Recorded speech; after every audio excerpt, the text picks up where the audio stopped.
भी बन चुकी हैं बहुत मूवीज़ भी बनी हैं, पर किसी ने भी कॉन्स्पिरेसी से ज़्यादा उनकी डेथ को हाईलाइट किया गया। हाँ, और ये भी कहा गया है कि वो जिंदा हैं, मतलब बहुत टाइम पहले तक ये था तो कि इसकी अभी भी वजह थी जिंदा है। उनकी ये 18 अगस्त 1945 को ताइहोकू ताइवान से उनका हेलीकॉप्टर उड़ा था, जहाँ पर क्रैश हो गया था। उड़ते ही कुछ वक्त बाद वो क्रैश हो गया।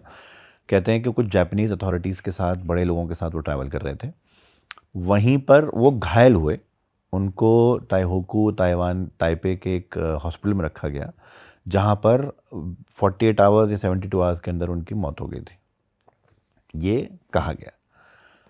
जापानीज़ अच्छा, क्योंकि उस वक्त इंडिपेंडेंस की लड़ाई बिल्कुल चरम सीमा पे थी, 1945 की बात है, तो सुभाष चंद्र बोस का विज़न जो था इंडिया के लिए वो बहुत बड़ा था, वो ग्लोबल था। और इंडियन नेशनल आर्मी आईएनए का उन्होंने जो फॉर्मेशन किया था, उसकी फंडिंग के लिए जर्मनी से लेकर जापान से लेकर वो हर जगह गए थे। और क्योंकि उस वक्त वर्ल्ड वॉर 2 भी चल रही थी, ख़त्म हुई थी 1945 के आसपास ही ख़त्म हुई थी, तो अलाइड फोर्सेस जो थे उसमें जो सुभाष चंद्र बोस का अलाइनमेंट जापानीज़ फोर्सेस की तरफ ज़्यादा था as compare to the other forces.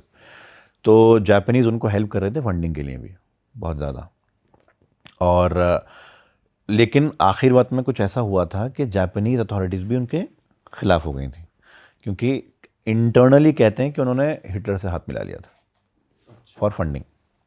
ये भी एक कॉन्स्पिरेसी है, अब वो करा था नहीं करा था कुछ नहीं पता, बिकॉज हिटलर जो भी था जैसे भी था, उसने हिंदुस्तान के खिलाफ कुछ नहीं किया था, राइट। और हिंदुस्तानी के तो इनफैक्ट ब्रिटिश फोर्सेस में हिंदुस्तानियों को भेजा जाता था to fight against Hitler's army, right, जिसके खिलाफ थे नेताजी बहुत ज़्यादा कि वहाँ हिंदुस्तानी को क्यों भेजा जा रहा है। बट क्योंकि हिंदुस्तान ब्रिटिश रूल में था, तो हिंदुस्तान के पास कोई चारे तो था नहीं, राइट। तो उस वक्त इसीलिए नेताजी जर्मनी से लेकर, फ्रांस से लेकर, रशिया से लेकर, उस वक्त क्योंकि सोवियत यूनियन था, रशिया नहीं था, सोवियत यूनियन था, सोवियत से लेकर सब जगह वो घूम रहे थे आईएनए की फंडिंग कराने के लिए, अपने गठबंधन इस तरह के बनाने के लिए कि इंडिया को फ़ायदा हो, हिंदुस्तान को फ़ायदा हो। उनका विज़न बहुत बड़ा था। अगर मेरे हिसाब से बात की जाए तो उनका विज़न सिर्फ इंडिया को आज़ाद कराना नहीं था, उनका विज़न इंडिया को ग्लोबल स्टेज पे लाने का था। सिर्फ आज़ाद करके कुछ होता नहीं उनके सॉर्ट। और आई थिंक यही वजह बनी उनकी डेथ की, क्योंकि उनका विज़न कुछ लोगों के हिसाब से इतना बड़ा हो गया था कि बाकियों के जो इंटरेस्ट थे वो ख़त्म हो रहे थे। तो कहते ही हैं कि 1945 18 अगस्त को जब उड़े तो उस वक्त वो बचे हुए थे, कुछ दिन बाद उनकी डेथ हुई। एक कॉन्स्पिरेसी ये है कि उनको हॉस्पिटल में मारा गया, लेकिन फिर इसका काउंटर करते हुए एक नर्स बाहर आई, ठीक है, अराउंड 1948 के आसपास एक नर्स बाहर आई जिन्होंने बोला कि ऐसा कुछ नहीं हुआ था, मैंने देखभाल करी थी उनकी, मेरे सामने उनकी डेथ हुई थी। अच्छा। हाँ, मैंने उनकी देखभाल करी थी, I was the nurse there, और मैंने उस हॉस्पिटल में उनकी देखभाल करी और मेरे सामने उनकी डेथ हुई थी, राइट। सो अच्छा, मज़े की बात ये कि 1945 में ये हादसा हुआ। सो जो इन्वेस्टिगेशन पहली हुई वो ब्रिटिश सरकार के द्वारा लॉन्च की गई, ठीक है। इंडिया ने 1956 तक कोई इन्वेस्टिगेशन ऑफिशियली इंडिया से लॉन्च नहीं करी सुभाष चंद्र बोस के लिए।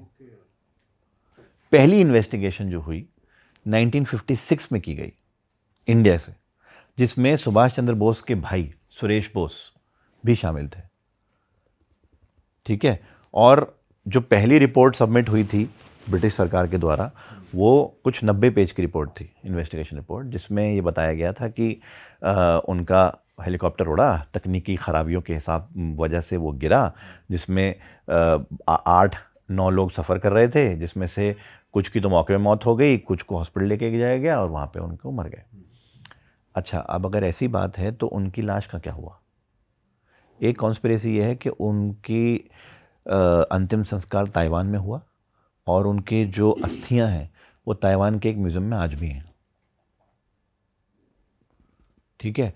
लेकिन एक थ्योरी के हिसाब से वो अस्थियां उनकी हैं ही नहीं, जिसको ताइवान ने सुभाष चंद्र बोस की अस्थियां बना रखा है, वो किसी और की हैं,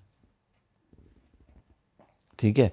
अब ये जिंदा हैं का वो कहाँ से आया, सुरेश बोस जो इंडिया की इन्वेस्टिगेटिंग कमेटी के पार्ट थे, जिसमें एक कोई एएस खान थे, एक मित्रा थे, 4-5 सीनियर लोग थे आईएएस कैडर के बड़े लेवल, और ये जो है पंडित नेहरू ने खुद सैंक्शन करी थी ये कमेटी।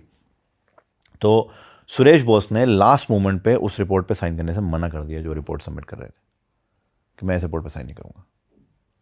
और फिर उन्होंने ओपनली प्रेस को बयान दिया कि सुभाष 1957 जनवरी में इंडिया वापस आ रहे हैं, इसका मतलब जिंदा है। वहाँ से शुरू हुआ इस बात का वो कि सुभाष चंद्र बोस जिंदा है। उन्होंने अपना मौत का वो खुद किया था ताकि वो उनको मारने की जो साजिशें चल रही थी, क्योंकि वो जर्मनी से हाथ मिलाने वाले थे, जापान में और जहाँ चीज़ें चल रही थी उससे बच सकें। पर वो आए कि नहीं इसके ऊपर नहीं, वो एक्चुअली नहीं आए, कोई अपीयरेंस ऑफिशियल नहीं हुआ। लेकिन कई साल बाद अबाउट 1960s के आसपास, 61 या 1962 में एक आदमी को देखा गया ये अपना हिमालयाज में, जो एग्जैक्टली नेताजी सुभाष चंद्र बोस जैसा दिखता था, ठीक है, उससे। और लेकिन वो कहता है कि मैं सुभाष चंद्र बोस नहीं हूँ।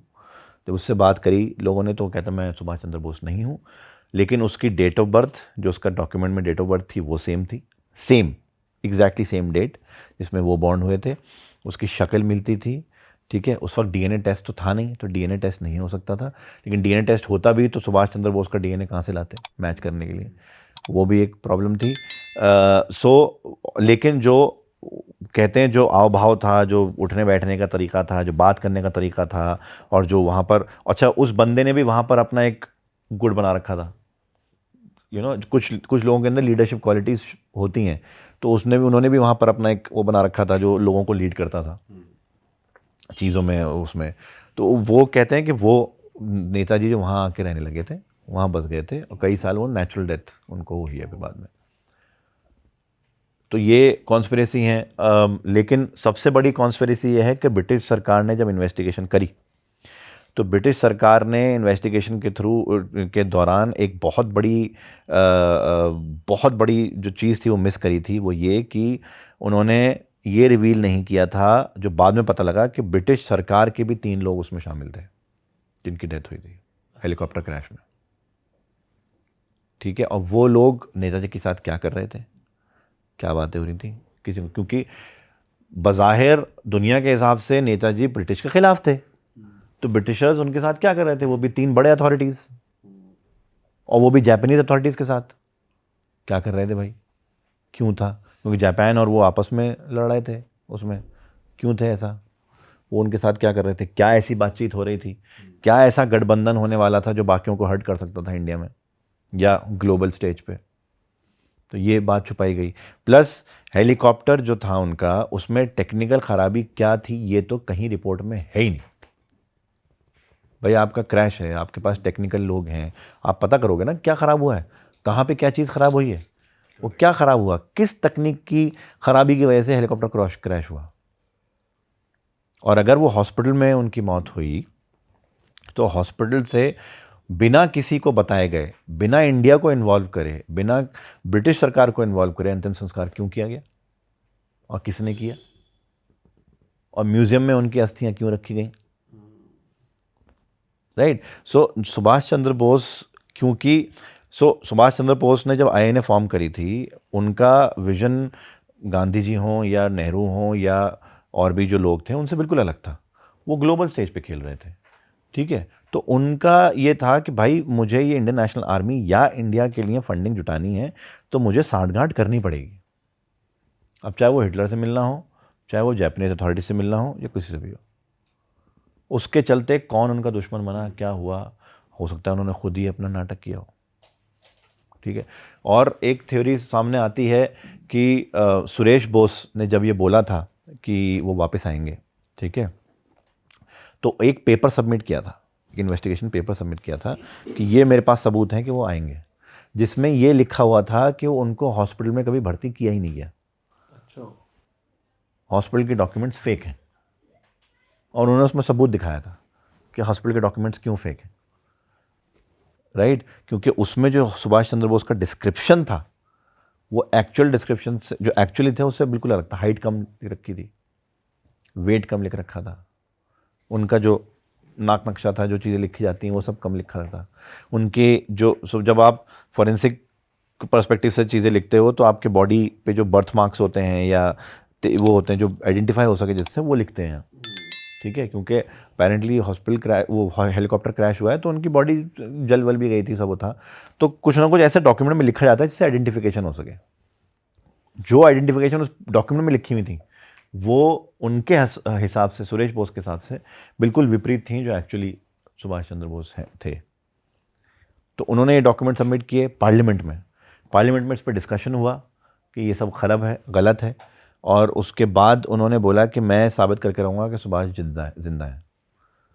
उसके बाद आई थिंक सुरेश भी कहीं चले गए, सुरेश का भी कोई पता नहीं, he also went into thin air. वो कहाँ चले गए, कहते हैं कि वो भी निकल गए थे, and he settled somewhere else in the world, और वो फिर वापस नहीं आए इंडिया पलट के। क्योंकि जब उन्होंने ये बात पार्लियामेंट में बोली थी तो उनके खिलाफ सब हर कोई हो गया था। तो उस वजह से जब उन्होंने बात बोली तो उनके खिलाफ सब हो गए, और उस वजह से क्या हुआ कि उनको सपोर्ट नहीं मिल पाया इस रिसर्च को या इस इन्वेस्टिगेशन को पूरा करने के लिए। ना फंडिंग मिल पाई, ना सपोर्ट मिल पाया, ना कुछ कर पाए। लेकिन जब उस आदमी को देखा गया वहाँ पर, तब एक और इन्वेस्टिगेशन हुई फिर।